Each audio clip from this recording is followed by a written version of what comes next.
Mga puso sa kaangot nga balita, mga balota naman nga gamiton para sa eleksyon 2023, ginpaidalum na sa verification sa Bacolod City. Barangay Mansilingan nga may pinakadamo nga registered voters, ginatutukan sang COMELEC kag kapulisan. Yaring balita ang atong gintutukan.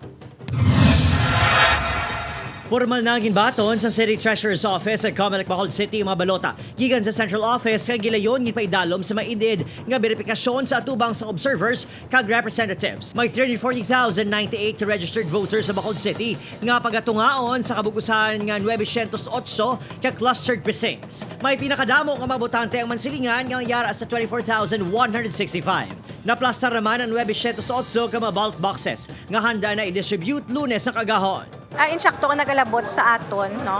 Plus 3 na nga aton nga ballots kay gina-allocate pa ang aton nga mga electoral board members naton kung mag-vote sila sa presinto nila. Sa record sa COMELEC, may 8 ka kandidato sa pagkapunong barangay sa Barangay Mandalagan. Samtang 62 naman ang mga nagpapili bilang barangay kagawad sa Tangob.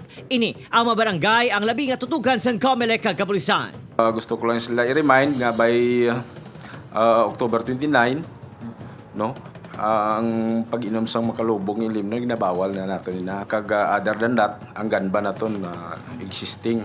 Ang mga nag-edad 15 tubtob 17 anyos ang hatagan sa isa ka balota. Samtang ang nag-edad 18 tubtob 30 anyos ang tugyanan sang duha ka balota. May tag isa ka balota ang nag-edad 31 pataas. May paandam naman ang COMELEC sa mga personnel sa kapulisan. DepEd, LGU sa election offenses gaangay sang pagpangampanya. Sometimes balay ng mga post lang naton nga for us no daw ka harmless pero pwede siya magamit mon against sa imo. Ang ining observers gikan sa informang evaluation ng monitoring team sa mga nakalain-lain nga barangay. Amo ang mag-train sa mga watchers sang tagsa ka grupo sang mga kandidato. Adrian Prietos para sa GMA Regional TV Early Edition.